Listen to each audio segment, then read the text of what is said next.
พระสูตรที่เกี่ยวกับการทำบาป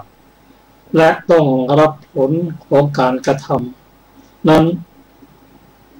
นั่นก็คือสร้างเหตุที่ไม่ดีก็ได้รับผลที่ไม่ดีนะพระสูตรที่จะศึกษาทบทวนกันวันนี้ก็อยู่ในพระไตรปิฎกฉบับมรเล่มที่26เราจะมาศึกษาตั้งแต่หน้า712เป็นต้นไปปฐมสูจิสูตรว่าด้วยบุรุษมีขนเป็นปตักปตักก็คือเป็นคล้ายๆกับหอกนั่นเองท่านมหาโมคคัลลานะได้กราบทูลว่าเมื่อผมลงจากภูเขาคิชกูฏได้เห็นบุรุษมีขนเป็นประตักลอยอยู่ในเลหะประตักเหล่านั้นของบุรุษนั้นลอยขึ้นไปและก็ตกลงที่กายของบุรุษนั่นเองได้ยินว่าบุรุษนั้นส่งเสียงร้องครวญครางพระองค์รู้ความสุขทั้งหลายสัตว์เหล่านี้ได้เป็นคนฝึกม้าอยู่ในกรุงราชคฤห์นั่นเองเป็นคนฝึกม้าไม่ทำตามก็ใช้ปัดตักแทงเขามาอยู่ในกรุงราชคฤห์นั้นก็กรุงราชคฤห์นั้นมีมาแต่สมัยพุทธเจ้าองค์ก่อนนั่นก็คือท่านพ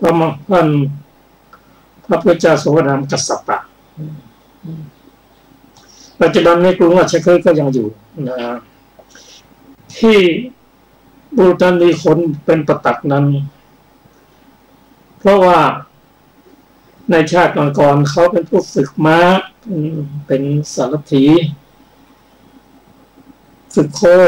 ฝึกม้าโคนั้นม้านั้นไม่ทำตามก็เอาปลายแหลม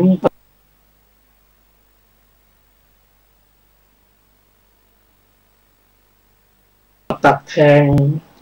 นั่นแหละได้ปรากฏเป็นนิมิตแปลว่าเป็นนิมิตนั้นนิมิตแปลว่าเครื่องหมายก่อนจะตายก็มีอารมณ์ปรากฏอยู่ต่อหน้าเขานั่นคืออารมณ์ใดอารมณ์หนึ่งสำหรับบุรุษผู้ฝึกม้าฝึกโคแล้วประทักแทงนั้นอารมณ์ของเขาเป็นเครื่องหมายคือนิมิตปตักเพราะอารมณ์นั้นก็ทำให้เขาไปเกิดเป็น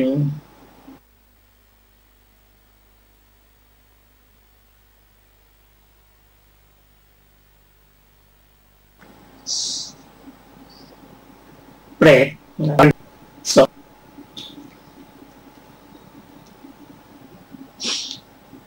พระสูตรต่อไปก็สุจิสูตร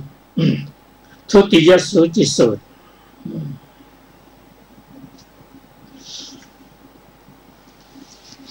ผลของการทำอกุศลกรรมนั้นบุรุษนั้นมีขนเป็นเข็มพระท่านมหาโมคคัลลานะเมื่อลงมาจากภูเขาคิชกูฏเห็นบุรุษนั้นมีขนเป็นเข็มนั่นกันลอยออกจากร่างกายก็ลอยอยู่แล้วก็เข็มนั้นก็ตกลงมาแทงเข้าไปในศีรษะเข็มนั้นออกจากปากเข้าไปในปากแล้วก็หาทางออกเข้าไปในอกแล้วก็ออกทางท้องเข้าไปทางท้องแล้วก็ออกทางขาเนี่ยเข็มอันนี้เป็นผลเป็นวิบากเป็นผลเหตุก็คือเขานั้นเป็นผู้ชอบยุยงส่อเสียดหมู่ไหนที่เขามีความสามัคคีกันให้เขาแตกกันพูดกันยิ่งขึ้นเนี่ยผู้ที่ชอบยุยงทำให้เขาแตกกันก็ได้รับผล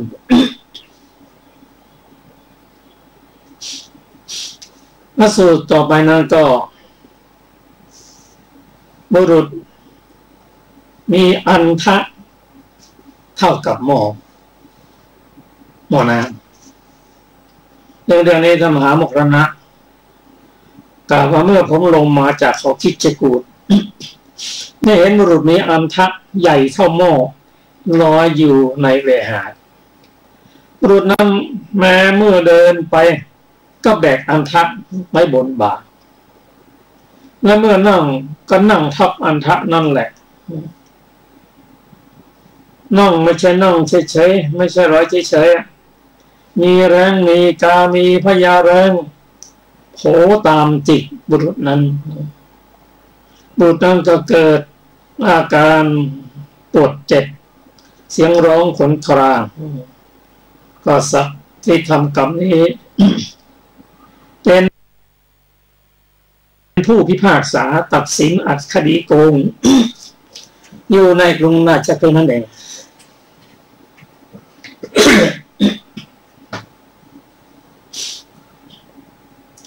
ผู้พิพากษาตัดสินอัตคดีโกง คือคนที่ไม่ได้เป็นเจ้าของให้เขาเป็นเจ้าของคนที่เขาเป็นเจ้าของก็ให้หลุดลอยไปคือตัดสินไม่ถูกตรงอันนี้ก็เป็นเหตุส่วนผลก็คือทำให้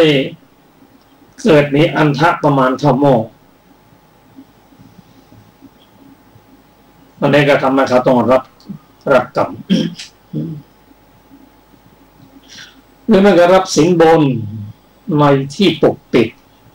ทำโทษให้ปรากฏในการวินิจฉัยคดีโกงทำผู้เป็นเจ้าของไม่ให้เป็นเจ้าของทำผู้ไม่ให้เป็นเจ้าของให้เป็นเจ้าของฉะนั้นอวัยวะเพศของเขาจึงเกิดในที่เปิดเผยเพราะเมื่อลงโทษเขาได้ข่มเหงผู้อื่นฉะนั้นอวัยวะเพศลับของเขาจริงเกิดเป็นสิ่งที่ข่มเหงทรมานตนเพราะเหตุที่อวัยวะดำรงอยู่ในตำแหน่งที่ดำรงอยู่แล้วควรจะเรียบร้อยกลับไม่เรียบร้อยอันนี้ก็เป็นเหตุเป็นผลสิ่งท่านมหาโมคคัลลานะ ท่านได้เป็นผู้มีฤทธิ์มาได้นำเหตุการณ์ต่างๆนำมากราบทูลพระพุทธเจ้าแล้วพระพุทธเจ้าทรงแสดงให้แก่ภิกษุก็นำสอนประชาชนถึงเรื่องกรรมเรื่องผลของกรรมอีกสูตรหนึ่งว่าด้วยบุรุษจมหลุมคูดก็หลุมอุจจาระนั่นเองซึ่งท่านมหาโมคคัลลานะได้กล่าวว่าเมื่อผมลงจากภูเขาคิชกูฏได้เห็นบุรุษจมอยู่ในหลุมคูดจนมิดศีรษะพระพุทธเจ้าตรัสว่าดูกันสุดทั้งหลายสัตว์นี้เป็นคนทำชู้กับภรรยาของผู้อื่นอยู่ในกรุงราชคฤห์นั่นเองคือสัตว์เราใดเป็นชู้กับภรรยาผู้อื่นไม่ว่าจะอยู่ในกรุงราชคฤห์หรือจะอยู่ที่ไหนก็ตามคงจะได้รับผลของกรรมเช่นเดียวกัน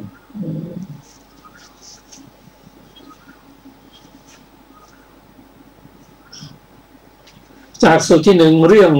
ชายทำชู้กับภรรยาของผู้อื่นสัตว์นั้นถูกต้องสัมผัสหญิงมีสามีซึ่งคนอื่นรักษาคุ้มครองมีจิตยินดีที่จะทำบาปกรรมนั้น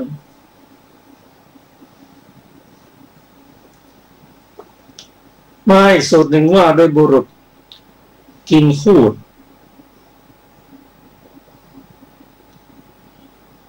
ท่านมหาโมคคัลลานะกราบทูลว่าเมื่อผมลงจากภูเขาคิชกูฏได้เห็นบุรุษจมอยู่ในหลุมคูดใช้มือทั้งสองกอบคูดและก็กินลงตรัสว่าภิกษุทั้งหลายสัตว์นี้เป็นพราหมณ์อยู่ในกรุงราชคฤห์นี้เองพราหมณ์นั้นนิมนต์พระภิกษุสงฆ์ในพระศาสนาของพระกัสสปะสัมมาสัมพุทธเจ้าด้วยพัดแล้วเอาคูดใส่จนเต็มรางแล้ว ใช้ให้คนไปบอกเวลาแล้วก็ว่าท่านเจ้าข้าขอท่านจงฉันและจงนำไปจนพอแก่ความต้องการแท้ถวายคูดตัวเองและต้องได้รับผลของกรรมคือต้องกินคูด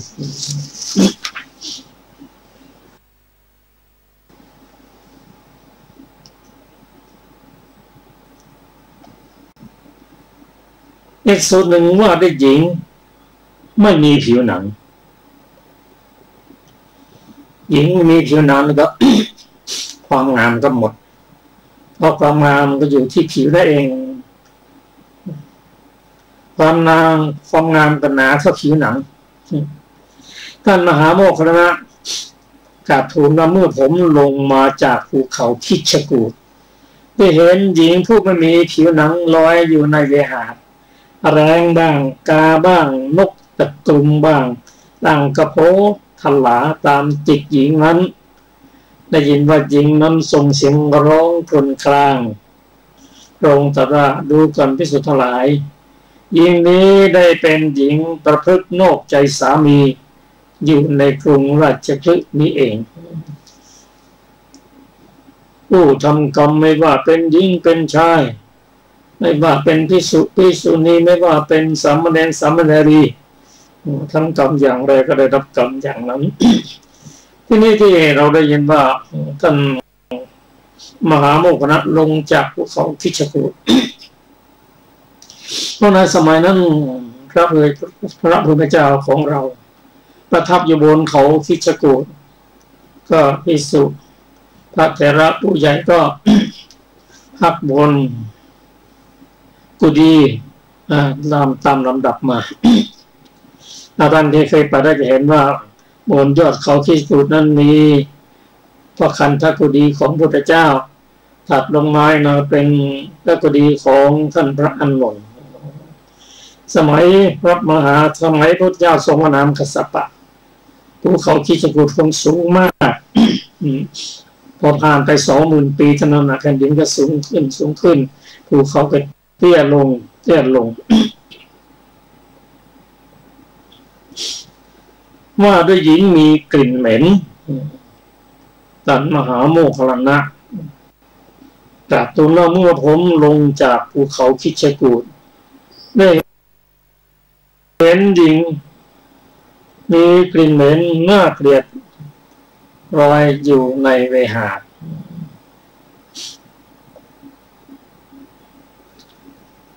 ได้เห็นหญิงมีกลิ่นเหม็นลอยอยู่บนอากาศคือได้เห็นด้วยได้กลิ่นด้วย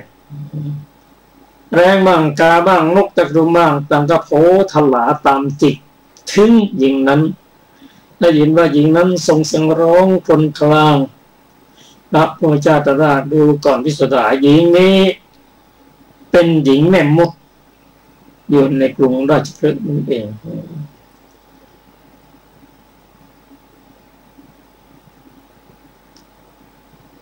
ไม่ส่วนหนึ่งว่าด้วยหญิงมีน้ำเหลืองไหลซึ่งท่านมหาโมคคัลลานะทูลว่าเมื่อผมลงจากภูเขาคิชกูฏได้เห็นหญิงผู้มีน้ำเหลืองไหลเยิ้มเต็มไปด้วยถ่านเปล่งลอยอยู่ในเวหาได้ยินว่าหญิงนั้นส่งเสียงร้องครวญคราง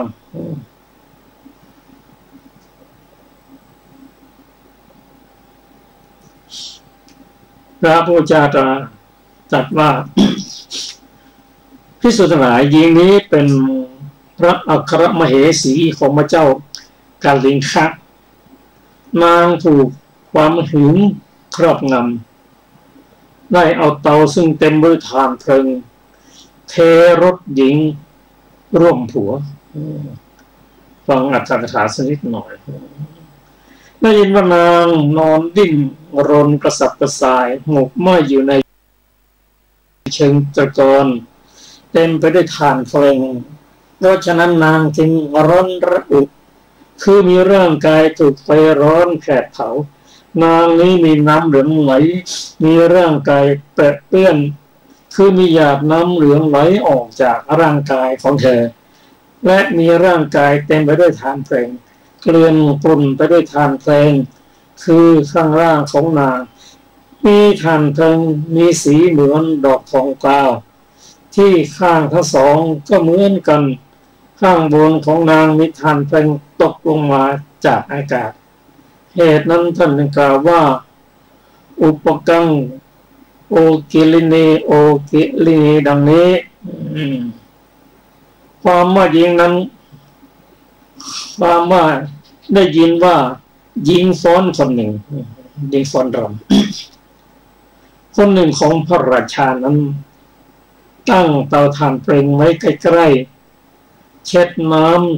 ำจากตัวแล้วเอาฝ่ามือเช็ดเหงื่อแม้พระราชาจะทรงสนทนาและทรงแสดงอาการดินดีกับเธอพระอัครมเหสีทรงอดทนอาการเช่นนั้นไม่ได้ถูกความหึงหวงครอบงำเมื่อพระราชาเสด็จหลีกไปในนาน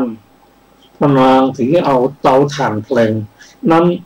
เทถ่านเพลิงลงบนหญิงนั้นพระนางทำกรรมนั้นแล้วบังเกิดในเปตโลกเพื่อเสวยวิบากเช่นนั้นตอบแทน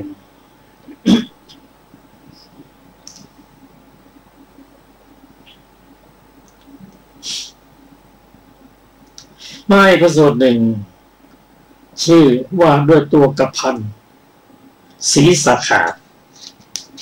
ก็พระมหาโมคคัลลนะ ท่านพระมหาโมคคัลลานั้นได้ตอบว่าเมื่อผมลงจากภูเขาคิชกูฏได้เห็นตัวกระพันไม่มีศีรษะมีตาและปากอยู่ที่อกลอยอยู่ในเวหาแรงบ้างกาบ้างนกตะครุมบ้างต่างกระโปทลาตามติดทึ่งตัวกระพันนั้นได้ยินว่าตัวกระพันส่งเสียงร้องครวญครางผมทวารดุกรรมสุดทั้งหลายสัตว์นี้เป็นเพชฌฆาตผู้ฆ่าโจรชื่อว่าหาริกะอยู่ในกรุงราชคฤห์นั่นเองกับท่านผู้ฟังที่เคารพนะคำนั้นนะจะให้ผลเมื่อไรก็ขึ้นอยู่กับกรรมของผู้ทำนั้น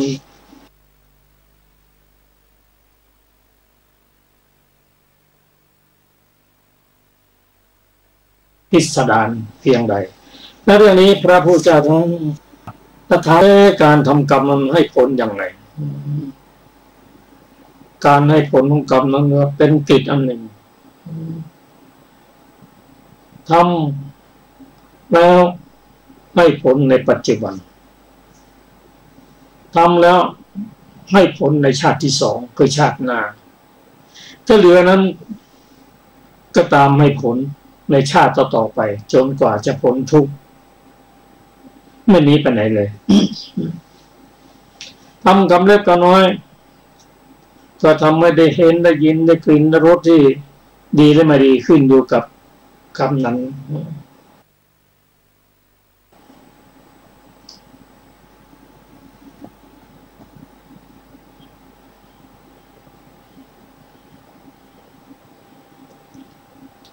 เราจะเห็นว่าการให้ผลของกรรมไม่เว้นเลยนะอีกสูตรหนึ่งก็ ชื่อว่า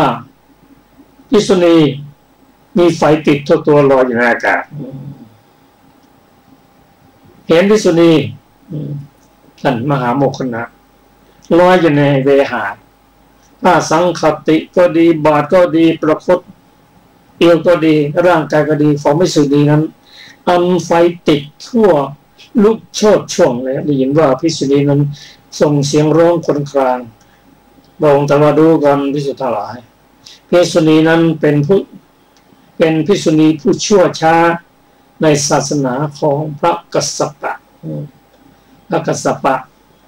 สัมมาสัมพุทธเจ้านะครับก่อนพระพุทธเจ้าของเรา 20,000 ปีอยู่ในภัตตกัปนั่นเองเริ่มตั้งแต่พระพุทธเจ้าทรงนำกกุสันทโกนาคมนะกัสสปะและสมณโคดมของเรา มาจากภิกษุณีและก็มาถึงสามเณรก็ติดไฟทั่วตัวนะต่อสามเณรนั้นเป็นผู้ชั่วช้าอยู่ในศาสนาของพระกัสสปะ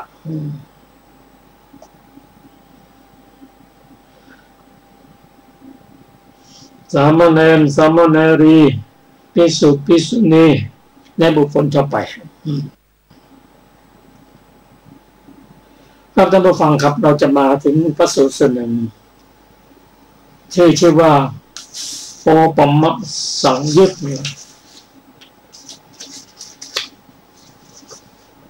อยู่ในข้อ662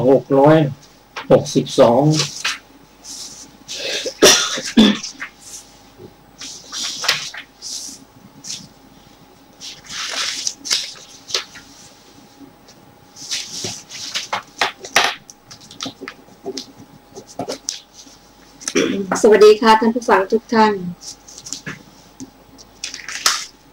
โอปมะสังยุตปูตาคารสูตรว่าด้วยกลอนของเรือนยอดนะคะสมัยหนึ่งพระผู้มีพระภาคเจ้าประทับอยู่ณพระเชตวันอารามของท่านอนาถบิณฑิกะเศรษฐีกรุงสาวัตถีหน้าที่นั้นแหละพระผู้มีพระภาคเจ้าได้ตรัสว่าดูก่อนภิกษุทั้งหลาย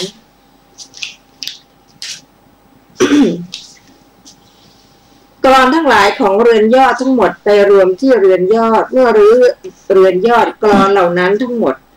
ย่อมถึงการรื้อออกแม้ฉันใดดูก่อนภิกษุทั้งหลายอกุศลธรรมเหล่าใดเหล่าหนึ่งก็ฉันนั้นเหมือนกันแลอกุศลธรรมเหล่านั้นทั้งหมดมีอวิชชาเป็นมูลประชุมกันที่อวิชชาเมื่ออวิชชาถูกถอนขึ้นอกุศลธรรมเหล่านั้นทั้งหมดย่อมถึงการถอนขึ้นเพราะเหตุดังนี้นั้นพวกเธอพึงศึกษาอย่างนี้ว่าพวกเราจะเป็นผู้ไม่ประมาทดูก่อนภิกษุทั้งหลายพวกเธอพึงศึกษาอย่างนี้แหละอรรถกถาครับเราแค่นี้ก่อนนะครับลงตรัสว่ากรรมทั้งหมดที่ทำลงไปนั้นเพราะไม่รู้คำว่าไม่รู้นั่นคืออวิชชานั่นเองถ้ากำจัดอวิชชาเสียได้อวิชชาก็เกิดขึ้นการทำกรรมเหล่านั้นก็ไม่มีทุกสิ่งทุกอย่างนั้นมันมีเหตุเป็นมูลโดยเฉพาะโลภะโทสะโมหะที่เกิดขึ้นถ้าหมดโลภะเป็นอโลภะโทสะโมหะกรรมต่างๆที่เป็นอกุศลกรรมก็ไม่เกิดขึ้นครับเราจะมาศึกษากันต่อในหน้าที่228ข้อ731เชิญอาจารย์ศิลปา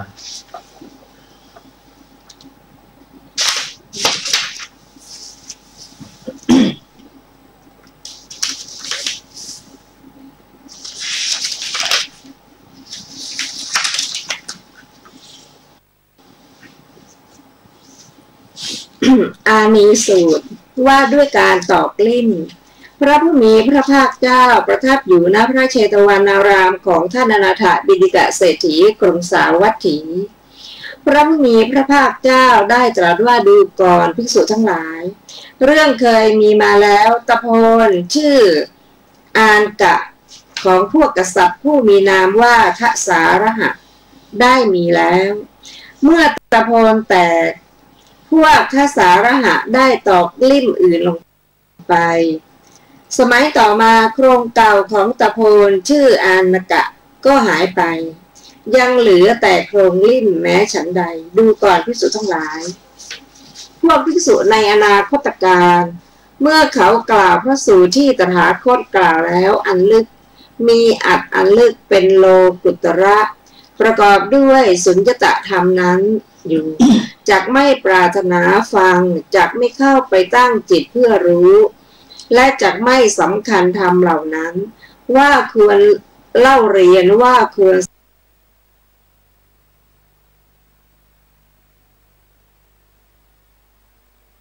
ศึกษาแต่ว่าเมื่อเขาสูตรนักปราชญ์มีอักษิจิตมีพยัญชนะอันวิจิตรเป็นของภายนอกเป็นสาวกภาสิทธิ์อยู่จักปรารถนาฟังด้วยดีจักเงี่ยโสดลงสดับจักเข้าไปตั้งไว้ซึ่งจิตเพื่อรู้ และจักสำคัญธรรมเหล่านั้นว่าควรเรียนควรศึกษาดูก่อนภิกษุทั้งหลายพระสูตรเหล่านั้นที่ตถาคตกล่าวแล้วอันลึกมีอันลึกเป็นโลกุตระประกอบด้วยสุญญตธรรมจากอันตรธานฉะนั้นเหมือนกันเพราะเหตุใดดังนี้นั้นเธอทั้งหลายพึงศึกษาอย่างนี้ว่าเมื่อเขากล่าวพระสูตรที่ตถาคตกล่าวแล้วอันลึกมีอันลึกเป็นโลกุตระประกอบด้วยสุญญตธรรมอยู่พวกเราจักฟังด้วยดีจากเงี่ยโสดลงสดับจักเข้าไปตั้งไว้ซึ่งจิตเพื่อรู้และจักสำคัญธรรมเหล่านั้นว่าควรเรียนควรศึกษาดังนี้ดูก่อนภิกษุทั้งหลายเธอทั้งหลายพึงศึกษาอย่างนี้แหละอัตถกถาอานีสูตรที่ 7มีวินิจฉัยดังต่อไปนี้บทว่าถ้าสาระหานังได้แก่เรากษัตริย์ผู้มีชื่ออย่างนี้ได้ยินว่ากษัตริย์เหล่านั้นถือเอา10 ส่วนจากข้าวกล้าฉะนั้นจึงปรากฏชื่อว่าถ้าสาระหาบทว่า อานโกได้แก่กลองมีชื่ออย่างนี้ได้ยินว่าในป่าหิมวันมีสระปูใหญ่กินช้างที่ลงไปในสระนั้นครั้งนั้นพวกช้างถูกปูเบียดเบียนมีความเห็นร่วมกันว่าเพราะอาศัยลูกของนางช้างนี้พวกเราจึงจักมีความสวัสดีได้จึงพากันสักการะนางสักการะนางช้างเชือกหนึ่งแม่นางช้างนั้นก็ได้ตกลูกเป็นช้างมเหสักช้างทั้งหลายพากันสักการะแม้ลูกช้างนั้นลูกช้างเจริญวัยแล้วถามแม่ว่าเหตุไรช้างเหล่านี้จึงสักการะเรานางช้างจึงเล่าเรื่องให้ฟังลูกช้างกล่าวว่าก็ปูเป็นอะไรกับฉันพวกเราไปที่นั่นกันเถิดแวดล้อมไปด้วยช้างเป็นอันมากไปที่นั้นแล้วลงสระก่อนทีเดียวปูมาหนีบลูกช้างไว้เพราะเองมีก้ามใหญ่ลูกช้างไม่อาจทำปูให้เคลื่อนไปข้างโน้นข้างนี้ได้จึงสอดงวงเข้าปากร้องลั่นช้างทั้งหลายกล่าวว่าลูกช้างที่พวกเราเข้าใจว่าได้อาศัยแล้วจักมีความสวัสดีนั้นถูกหนีบเสียก่อนเลยจึงพากันหนีกระจัดกระจายไปลำดับนั้นแม่ของลูกช้างยืนอยู่ไม่ไกลกล่าวกับปูด้วยคำที่น่ารักว่าพวกเราชื่อว่าเป็นผู้ประเสริฐบนบกพวกท่านชื่อว่าเป็นผู้ประเสริฐในน้ำผู้ประเสริฐไม่ควรเบียดเบียนผู้ประเสริฐดังนี้แล้วกล่าวคาถา ว่าบรรดาปูทั้งหลายในทะเลในแม่น้ำคงคาและแม่น้ำยมุนาเหล่านั้นท่านเป็นสัตว์น้ำที่ประเสริฐที่สุดขอท่านจงปล่อยลูกของเราผู้ร้องไห้อยู่ธรรมดาเสียงมาตุคามย่อมทำให้บุรุษปั่นป่วนฉะนั้นปูจึงได้คลายหนีบลูกช้างรีบยกเท้าทั้งสองขึ้นเหยียบหลังปู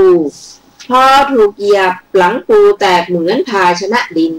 ลำดับนั้นลูกช้างเอางาทั้งสองแทงปูยกขึ้นทิ้งไปบนบกแล้วส่งเสียงร้องแสดงความยินดีช้างทั้งหลายมาจากที่ต่างๆเหยียบปูนั้นก้ามปูก้ามหนึ่งหักกระเด็นเท้าสักกะเทวราชทรงถือเอาก้ามปูนั้นไปส่วนก้ามปูอีกก้ามหนึ่งถูกลมและแดดเผาจนสุกมีสีเหมือนน้ำครั่งเขี้ยวเมื่อฝนตกก้ามปูนั้นถูกกระแสน้ำพัดลอยมาติดข่ายของพระราชา10 พี่น้องผู้ขึงข่ายไว้เหนือน้ำเล่นน้ำอยู่ที่แม่น้ำคงคาเมื่อเล่นน้ำแล้วยกข่ายขึ้นพระราชานั้นทรงเห็นก้ามปูนั้นตรัสถามว่านั่นอะไรก้ามปูพะยะค่ะพระราชาทั้งหลายตรัสว่าก้ามปูนี้ไม่อาจนำไปเป็นเครื่องประดับได้พวกเราจะให้หุ้มก้ามปูนี้ทำกลอง รับสั่งให้หุ้มแล้วทรงตี เสียงกลองดังไปทั่วพระนคร12 โยชน์ต่อแต่นั้นพระราชาทั้งหลายตรัสว่าไม่อาจประโคมกลองนี้ประจำวันจงเป็นมงคลเพรีสำหรับวันมหรสพเถิดจึงให้ทำเป็นมงคลเพรีเมื่อประโคมกลองนั้นประชาชนไม่ทันอาบน้ำไม่ทันแต่งตัวรีบขึ้นยานช้างเป็นต้นไปประชุมกลองนั้นได้ชื่อว่าอานกะเพราะเหมือนเรียกประชาชนมาด้วยประการชนี้บทว่าอันยังอานิงโอทะหิงสุความว่าตอกกลิ้มอื่นที่สำเร็จด้วยทองและเงินเป็นต้นบทว่าอานิสังคาโตวะขออภัยค่ะอานิสังคาโตอวสิสติความว่าเพียงตอกลิ่มที่สำเร็จด้วยทองเป็นต้นเหล่านั้นได้เหลืออยู่ลำดับนั้นเสียงของกลองนั้นดังไปประมาณ12 โยชน์แม้อยู่ภายในม่านก็ยากที่จะได้ยินบทว่าคัมภีราความว่าโดยบาลีพระสูตรทั้งหลายที่ลึกเช่นสัลลสูตรบทว่าคัมภีรถาความว่าโดยอัตถพระสูตรทั้งหลายที่ลึกเช่นมหาเวทัลสูตรบทว่าโลกุตราได้แก่แสดงอัตอันเป็นโลกุตระบทว่าสุญญตปฏิสัญยุตตาความว่าเหมือนประกอบข้อความที่ประกาศเพียงสุญญตธรรมเท่านั้นบทว่าอัคฆาเหตพังปริยาปุณิตพังความว่าที่ควรเล่าเรียนและควรศึกษาบทว่ากวิกตาความว่าอันกวีคือนักปราชญ์รจนาไว้นอกนั้นเป็นไวยพจน์ของบทว่ากวิกตานั่นเองบทว่าจิตตักคาราได้แก่มีอักษรวิจิตรนอกนั้นเป็นไวยพจน์ของบทจิตตักคารานั่นเองบทว่าพาหิรกาได้แก่มีภายนอกพระศาสนาบทว่าสาวกภาสิตาความว่าพระสูตรเหล่านั้นเป็นสาวกภาสิตบทว่าสุดสิสันติความว่าสามเณรภิกษุหนุ่มมาตุคามและมหาคหบดีเป็นต้นมีความพอใจเพราะพระสูตรเหล่านั้นมีอักษรวิจิตรและสมบูรณ์ด้วยการฟังจากเป็นผู้ปรารถนาประชุมฟังด้วยคิดว่าผู้นี้เป็นธรรมกถึกบทว่าตัสสมาความว่าเพราะเหตุนั้นพระสูตรทั้งหลายที่เป็นตถาคตภาสิทธิ์เมื่อพวกเราไม่ศึกษาย่อมอันตรธานไปจบอัตถกถาอานีสูตรที่ 7ท่านผู้ฟังที่เคารพครับจาก2 สูตรเริ่มด้วยอานีตสูตรว่าด้วยการตอกลิ้นคำสรุปเนื้อในพระสูตรนี้ตรงตรัสว่าพระธรรมคำสอนของพระองค์นั้นสุขุมนุ่มลึกเข้าใจได้ยากแต่คือพ้นจากทุกข์ได้สมัยพระองค์นั้นภิกษุทั้งหลายศึกษาพระธรรมคำสอนของพระองค์และพ้นทุกข์จำนวนมากต่อมาภายหลังนั้นภิกษุหรือผู้ที่ไม่มีความเพียรชอบอ่านชอบฟังเสียงที่เป็นไพเราะในรูปเขียนในรูปสวยๆอาจารย์อักขระที่สวยงามก็หันมาสนใจแล้วก็สิ่งนั้นก็ผู้ที่เป็นสาวกของพระพุทธเจ้านะนำมาตกแต่งดูให้สวยงามแล้วก็ไพเราะคนก็หันไปฟังกันหมดในสมัยก่อนเป็นอย่างนั้นสมัยนี้มีหรือเปล่ามี เราจะเห็นว่า นักเขียนต่างๆแนะนำส่วนใดส่วนหนึ่งของพระสูตรแล้วมาขยายความ ให้ไพเราะให้สนุกสนานคนว่าหันมาสนใจนี่หมดพระองค์ตรัสว่า ภิกษุทั้งหลายถ้าเธอไม่สนใจในพระธรรมคำสอนนะหันไปสนใจในเรื่องต่างๆที่สาวกได้ตัดแต่งขึ้นพระธรรมคำสอนของพระเจ้าก็จะสูญหายไปนะข้อนี้ก็เป็นสิ่งที่เตือนใจนะว่าพระธรรมคำสอนในพระไตรปิฎกนั้นนะเองจะลึกซึ้งคัมภีร์ราอย่างไรแล้วก็ควรจะต้องหมั่นศึกษาให้เข้าใจเพราะคำสอนของพระองค์นั้นนำไปเพื่อให้เกิดความสุขให้พ้นจากทุกข์ก็เนื้อความของพระสองสูตรนี้นะก็คงอธิบายได้ตามสมควรขอเชิญอาจารย์สุรภาอ่านสูตรต่อไปกลิงคราสูตรว่าด้วยหมอนท่อนไม้หนุนศีรษะและเท้าสมัยหนึ่งพระผู้มีพระภาคเจ้าประทับอยู่ณกูตาคารศาลาป่ามหาวันกรุงเวสาลีหน้าที่นั้นแหละพระผู้มีพระภาคเจ้าตรัสเรียกภิกษุทั้งหลายว่าดูก่อนภิกษุทั้งหลายภิกษุทั้งหลายได้ทูลรับพระผู้มีพระภาคเจ้าว่าพระพุทธเจ้าข้าพระผู้มีพระภาคเจ้าได้ตรัสว่าดูก่อนภิกษุทั้งหลายในปัจจุบันพวกกษัตริย์ลิชวีผู้ทรงไว้ซึ่งหมอนท่อนไม้หนุนศีรษะและเท้าย่อมเป็นผู้ไม่ประมาทมีความเพียรในการฝึกซ้อมศิลปะพระเจ้าอาชาติศัตรูเวเทหิบุตรพระเจ้าแผ่นดินมคธย่อมไม่ได้ช่องไม่ได้โอกาสแต่กษัตริย์ลิชวีเหล่านั้นในอนาคตการพวกกษัตริย์ลิชวีจะเป็นกษัตริย์สุขุมารชาติมีมือและเท้าอ่อนนุ่มจากสำเร็จการนอนบนที่นอน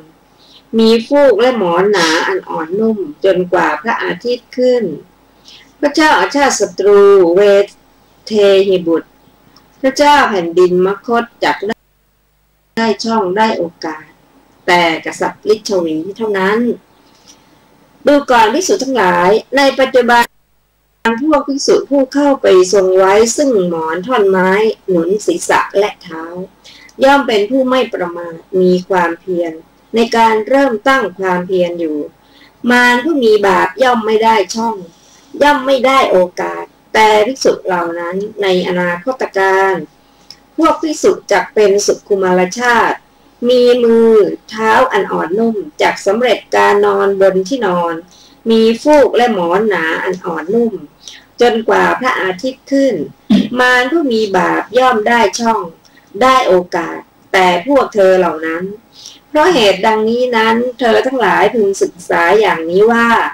เราจักเป็นผู้ทรงไว้ซึ่งหมอนท่อนไม้หนุนศีรษะและเท้าไม่ประมาทมีความเพียรในการเริ่มตั้งความเพียรไว้ดูก่อนภิกษุทั้งหลาย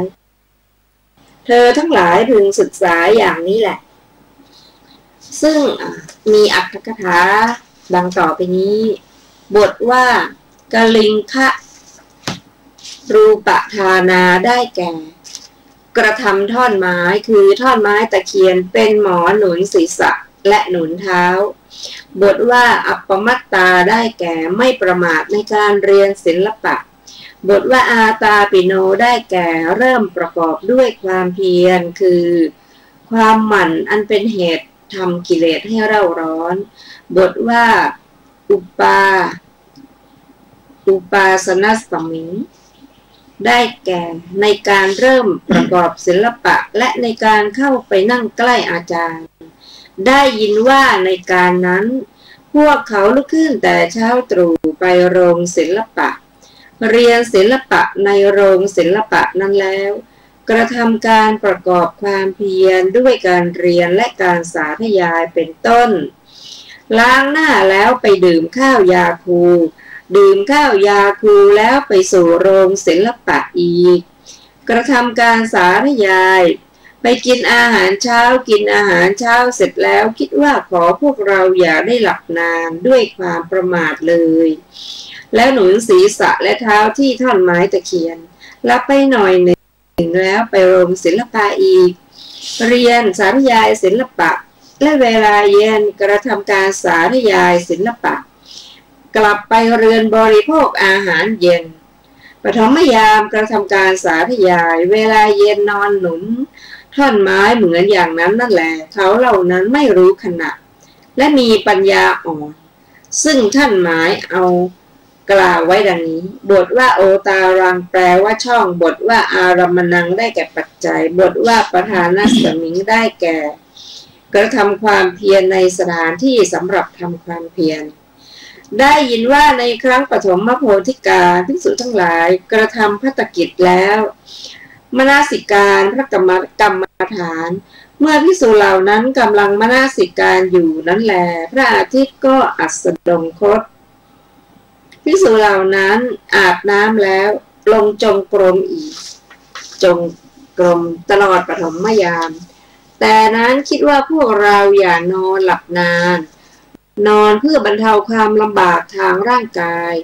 จึงนอนหนุนท่อนไม้ก็ภิกษุเหล่านั้นลุกขึ้นในปัจฉิมยามแล้วลงจงกรมท่านหมายเอาภิกษุเหล่านั้นจึงกล่าวไว้ดังนี้ในรัชกาลแห่งพระเจ้าแผ่นดินถึง3 รัชกาลเกาะแม้นี้ก็เป็นที่มีเสียงระฆังเป็นอันเดียวกันได้เป็นพื้นที่สำหรับบำเพ็ญเพียรอันเดียวกันระฆังที่เขาตีที่วิหารต่างๆก็ดังประสมไปในปิลิชิโกฏนครระฆังที่เขาตีที่กัลยาณีวิหารก็ดังประสมไปที่นาคทวีปภิกษุนี้จะถูกเขาเหยียบนิ้วชี้ว่าผู้นี้เป็นปุถุชนภิกษุทั้งหมดได้เป็นพระอรหันต์ในวันเดียวกันบทว่าตัสสมาความว่าเพราะเหตุที่มารไม่ได้เครื่องหนุนคือท่อนไม้เป็นอารมณ์สำหรับพระสูตรที่ชื่อว่ากลิงครัสสูว่าด้วยหมอนท่อนไม้หนุนศีรษะและเท้าก็ในสมัยพระพุทธเจ้าภิกษุสงฆ์เป็นผู้ไม่ประมาทเป็นผู้ที่ไม่พักผ่อนหลับนอนจนเกินไปก็ใช้หมอนไม้แล้วก็ไม้รองเท้าหนุนเท้า ก็ในปัจจุบันสมัยเราก็ยังมีนะหมอนที่ทำด้วยไม้ นอนแล้วก็ไม่ค่อยนิ่มและทำความรู้สึกถ้าจะพักก็พักสักครู่ก็ตื่นมาปฏิบัติหน้าที่ต่อเป็นผู้ที่ไม่ตั้งอยู่ในความประมาท พระพุทธเจ้าตรัสว่าในสมัยก่อน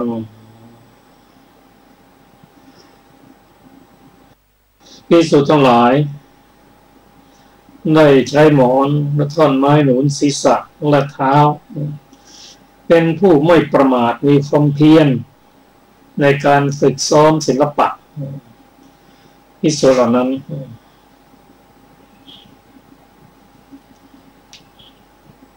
เพราะภิกษุเหล่านั้นปฏิบัติด้วยความไม่ประมาทอย่างนั้นพระเจ้าอาชาติศัตรูเวเทหิบุตรพระเจ้าแผ่นดินมคธย่อมไม่ได้ช่องไม่ได้โอกาส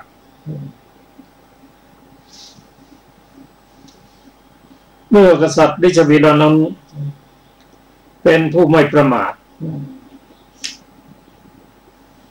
พระสูตรจุดนี้พระองค์ตรัสว่าเมื่อภิกษุไม่เห็นแก่นอนเป็นผู้ไม่ประมาทแล้วมารก็ไม่ได้ช่องพระเจ้าศัตรูพระเจ้าอาชาติศัตรูพระเจ้าแผ่นดินมคธ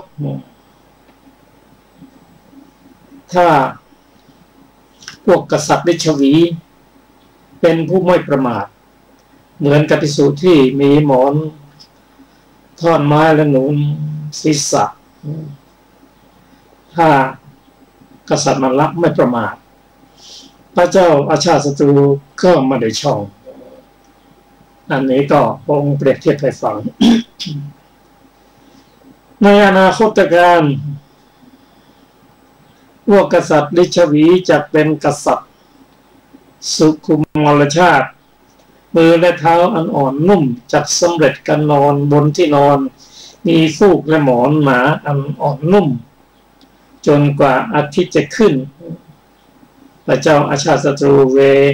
เทหิบุตรพระเจ้าเป็นมคตจักได้ช่องนี่พระองค์ทรงทำนายว่าในพระองค์ทรงทราบเลยสัพพัญญุตญาณว่าในอนาคตนั้นกษัตริย์ลิชวีนั้นจะเป็นกษัตริย์ที่อ่อนแอสุขุมชาติมือและเท้าอ่อนนุ่มสำเร็จการนอนบนที่นอน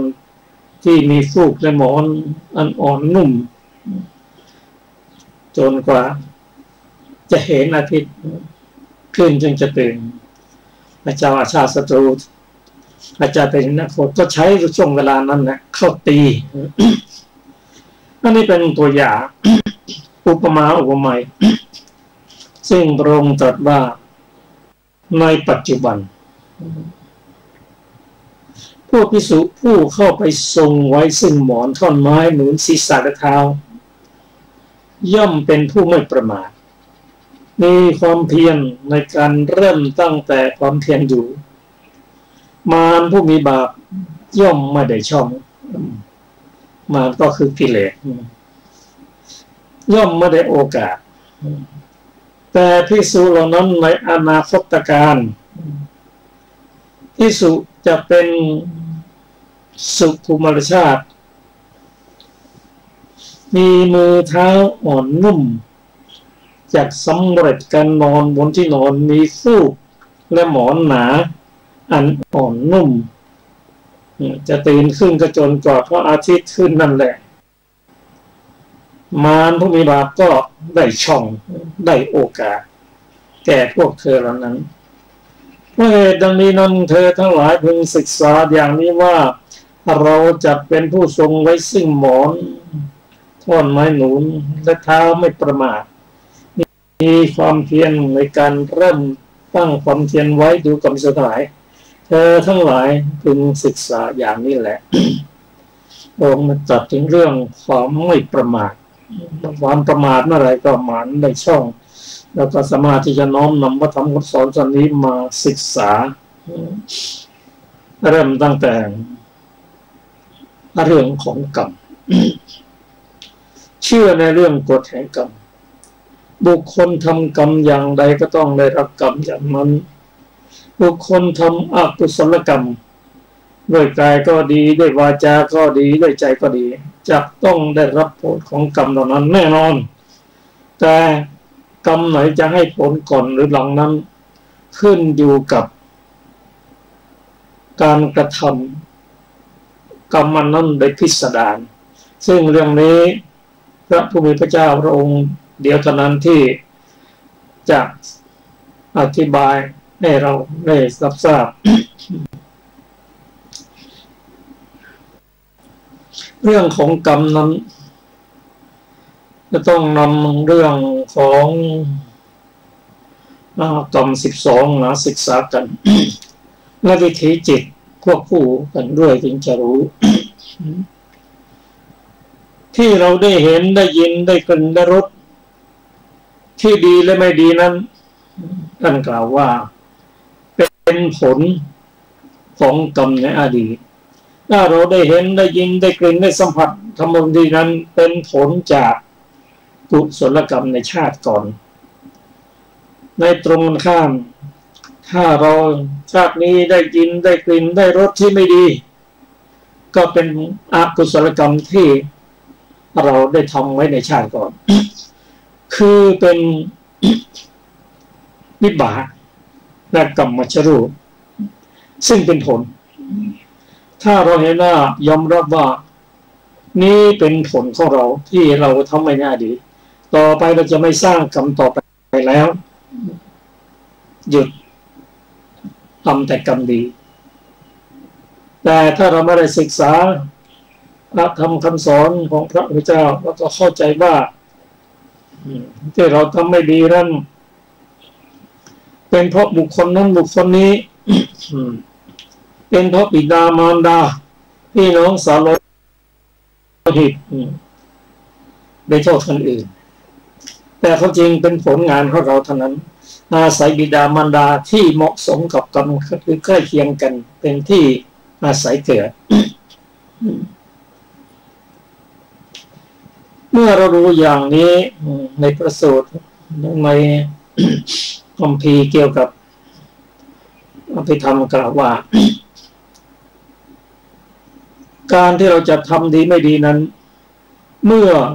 ตาหูจมูกลิ้นกายใจกระทบอารมณ์คือรูปเสียงกลิ่นรสโผฏฐัพพะและธรรมอารมณ์นั้นเรามีสติระลึกรู้ว่านี่เป็นผลของกรรมในชาติก่อนๆก็ไม่สร้างกรรมต่อไปแต่ถ้าไม่มีสติไม่ได้เรียนรู้ไม่มีโยนิโสมนสิการเห็นรูปด้วยตาก็เกิดโลภะโทสะได้ยินเสียงด้วยหูก็เกิดโลภะโทสะโมหะ เมื่อเป็นฉะนั้นโลภะโทสะโมหะมันเกิดขึ้น กุศลอกุศลเกิดขึ้นในชาวนะนั่นเองเมื่อกุศลอกุศล เกิดขึ้นในชาวนะนั้นเจ้าหน้านาการรับไปเจ้าหน้าโดยปกติแล้วมีอยู่7ดวงด้วยกันดวงที่1ให้ผลในปัจจุบัน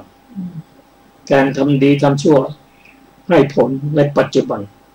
เราจะรู้ได้ เราจะเห็นได้จากบุคคลที่ทำบาปกรรมมามากก็แสดงออกมาทางหน้าตาทางวาจาเป็นต้น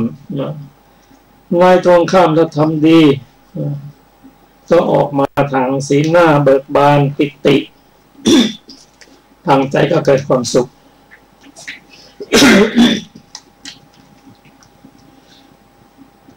ดวงที่7นั้นให้ผลในชาติที่2ที่ตายแล้วก็